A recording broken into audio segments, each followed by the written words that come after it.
Hello everyone, welcome to The Pen Habit. My name is Matt Armstrong, and as I always am, I'm glad to have you back for another review. So today we're doing another ink spot review, and this time we're looking at an ink from Sailor. So this is part of Sailor's relatively new series. This is their 4-season series. They replaced several of their inks about a year ago, and this is one of the inks they replaced it with. This is the sky blue ink known as Souten, S-O-U-T-E-N. Now, I've become a really big fan of Sailor inks over the last little while. Souten's a really interesting ink and very similar to some of my favorite inks from other manufacturers, so I thought it would be a fun thing to take a look at this. So this was purchased with my own money from AndersonPens.net. Great pen retailers if you aren't familiar with them.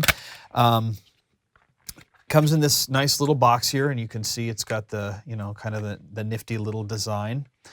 And it comes in the second most worthless ink bottle known to fountain pendom ever.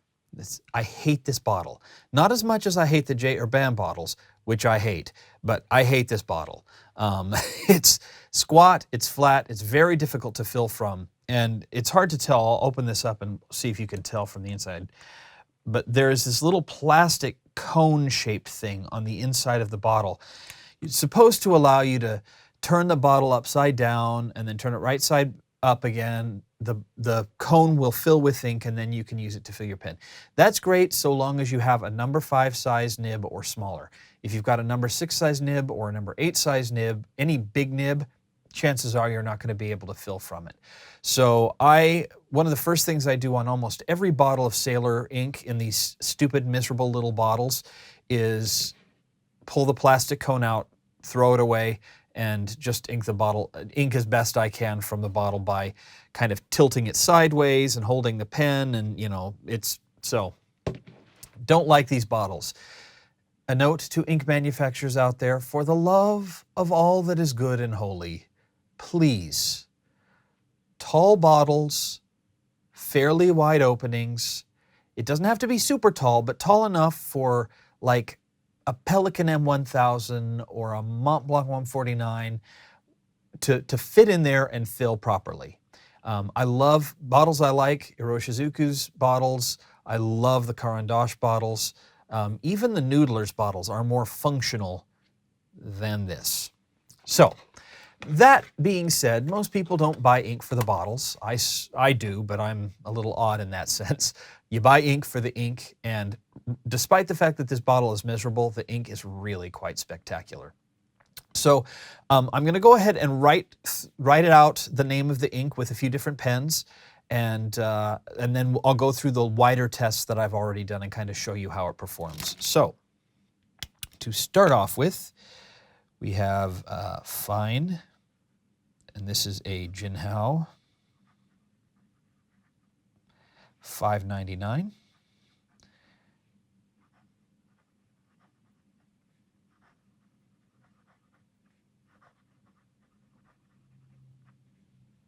Okay, scoot that up just a little bit. Moving on to the medium.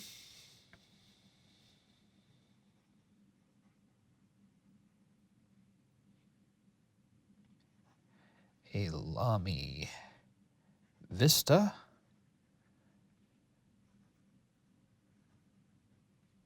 Sailor Jentle Souten.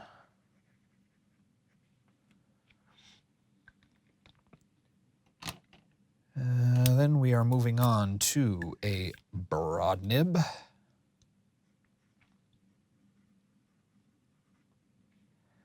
This is a Lamy All-Star. And Sailor Jentle Souten. Next, we will grab a stub nib, and I'm using the royal we, of course, since I'm talking to myself in this room. We've got the TWSBI VAX 700, the 1.5 millimeter stub, Sailor Jentle Souten. Let's do a flex nib now. I'm going to go a little bit slower here to try to avoid what just happened there with the railroading. So this is a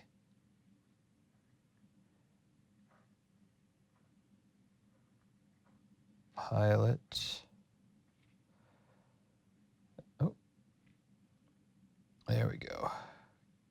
Custom heritage 912.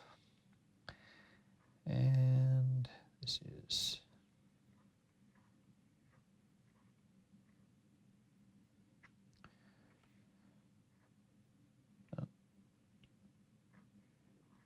Jentle.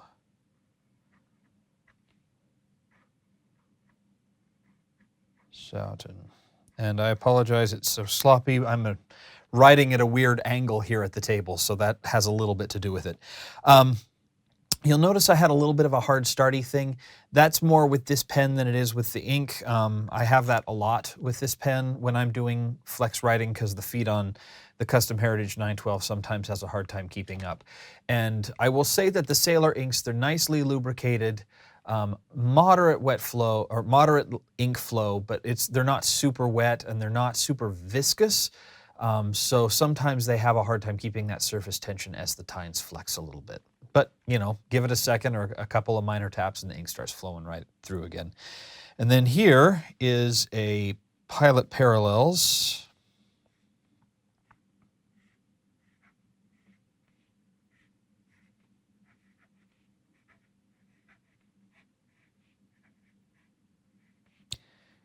.8. And of course, Sailor, Jentle, TLE Souten. Okay, so this is a really nice ink color. I like this ink color a lot, and it's very similar to two of my other favorite ink colors, Iroshizuku Konpeki and Pelikan Edelstein Topaz.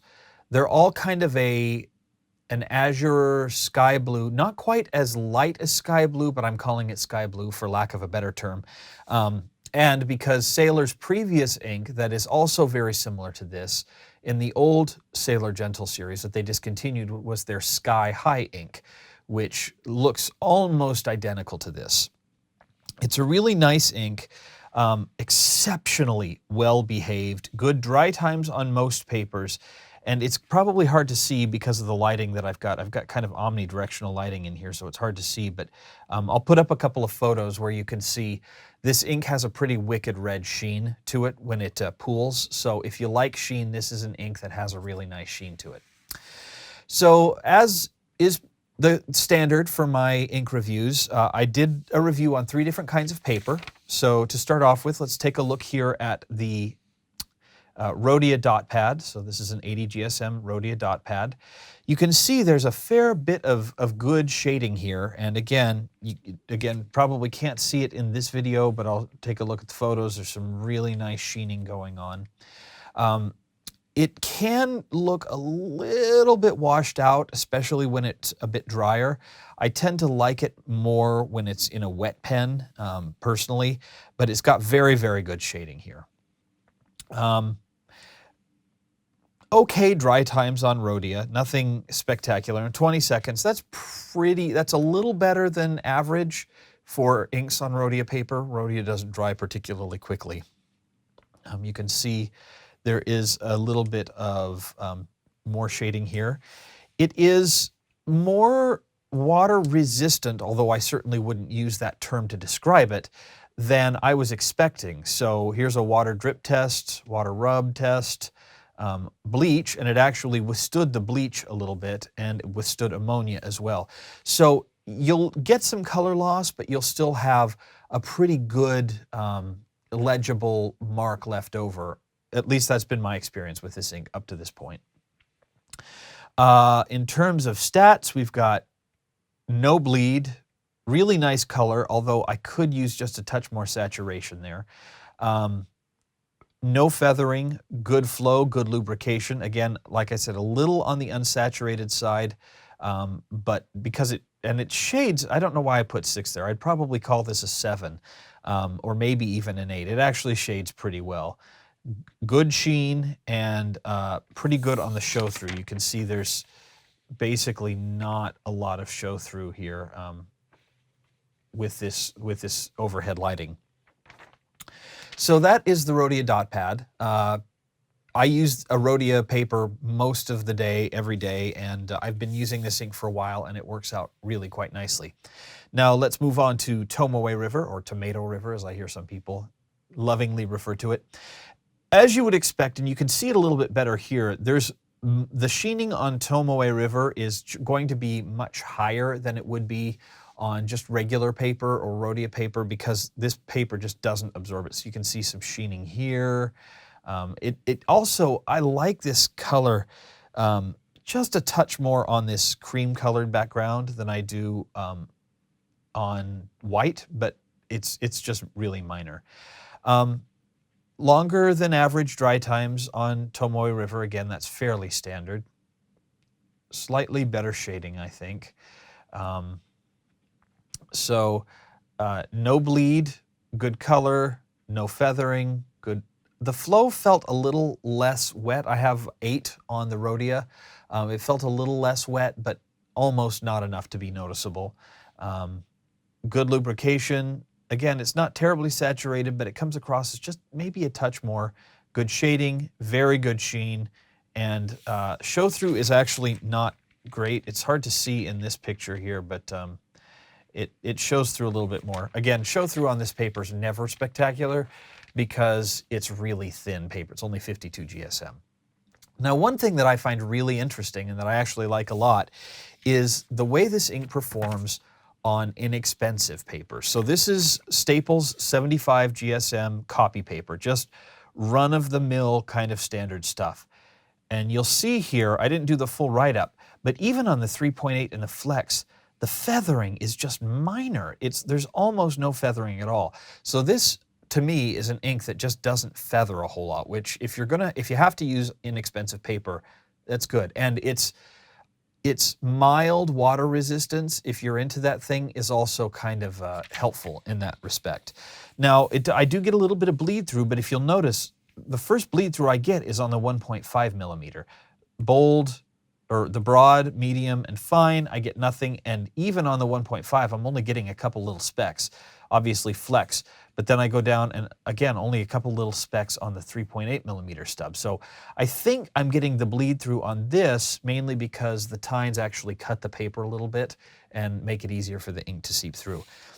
Overall, very, very surprised at the way this performs on inexpensive paper. And I didn't realize that, so now that I do, this is an ink that I will probably keep around specifically for that purpose if I'm ever going to be in a place where I don't have access to good paper. Okay, really quickly, let's do the chromatography. We've got, you can see here, very pale blue, kind of a little bit of a gray background, but it's pretty monochromatic up until the leading edge of the chromatography here, where we get a much deeper cerulean royal blue color, edged out by some kind of reds and purples right along the edge. So not a terribly complex ink in terms of the color makeup, but a really nice ink in terms of the color makeup. And then, of course, the comparables. Now, I would suggest you go over to penhabit.com and look at the image gallery. The link to this post is going to be down in the description of the video. But head over to penhabit.com and take a look at the comparables there, because I've tried to color correct them to get you a really solid sense of how they look to me in real life, to see how they look together. Now, this is a blue, and it's not a particularly special blue. Like there's nothing really crazy about the color. It's a beautiful color and I like it a lot, but it's not unusual. So that means we got a big stack of comparables. So I will start off here and then just kind of walk you through these to give you a sense of what they are. So here's Souten, and here is the Four Seasons Jentle Sky High, or the Sailor Jentle Sky High. This is the discontinued ink. Now I have both of these. They are so very similar in color. I would say that the Souten has just a touch more red sheen than the Sky High does.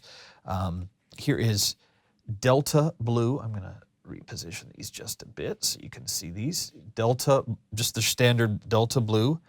Carandash Colors of the Earth Blue Sky. This is also discontinued and has a touch more purple in it. The J. Urban 1670 Blue Ocean. This is the old formula without the silver sparkles in it. A little bit darker and again a touch more purple. J. Urban Eclat de Saphir. Caveco Royal Blue. Mont Blanc Royal Blue. Noodler's 54th Mass. Noodler's Bad Belted Kingfisher. Noodler's Liberty's Elysium. Again, I find this to be really close. I don't know if the video picks it up. I like the purplish, the reddish sheen that I get on this one, where I don't get as much sheening on this. This is a little bit more saturated, but very similar. Parker Penman Sapphire. Pelican Edelstein Topaz. And this has the topaz has just a touch more of a green undertone to it, which I personally like. This is my favorite blue, as I've said several times in the past. We've got the Pilot Iroshizuku Asagao, the Konpeki, and that is pretty similar too. I mean, all three of these, the Edelstein Topaz, the Four Seasons Souten, and the Konpeki, are all quite similar. This has got a bit more of a purple undertone. This kind of in between, and this is a little bit more toward the green side, but very similar, these three. Here is Iroshizuku Tsuyu Kusa, which is, I also think, is quite similar. Private Reserve American Blue in the Fast Dry formula. Their Private Reserve DC Super Show Blue. Electric DC Blue. Statler Royal Blue. And Stipula Deep Blue. And I don't know how they get away with calling this deep blue, because that is about the opposite of deep blue. It's more like barely there blue. So those are the comparables for Sailor Four Seasons, Sailor Jentle Four Seasons Souten. Or if you just search for Sailor Souten, that's probably your best bet. So overall, I like this ink a lot. It's a very pretty blue color. It looks good all the way from fine up to, pull this back up here. It looks good all the way from fine up to 3.8 millimeters. It does end up just a touch on the what's the word I want to use? Unsaturated. It could use just a touch more of a pop, but that's being really, really nitpicky. Aside from that, it's a really great ink. It behaves wonderfully, especially on inexpensive paper. It cleans out of pens very easily. It's not terribly expensive, and aside from the really crappy bottle, it's a great ink. So that has been my review of Sailor Jentle. Try this again. Sailor Jentle Four Seasons Souten. It's a very long word. Sky blue. Very pretty color. I think you'll like it a lot. Sailor makes great inks, and if you're not familiar with them and you're just getting started in inks, I would highly recommend you spend some time playing around with Sailor's inks, because they're really pretty spectacular. So thank you so much for watching, and we will see you here next time on The Pen Habit. Bye.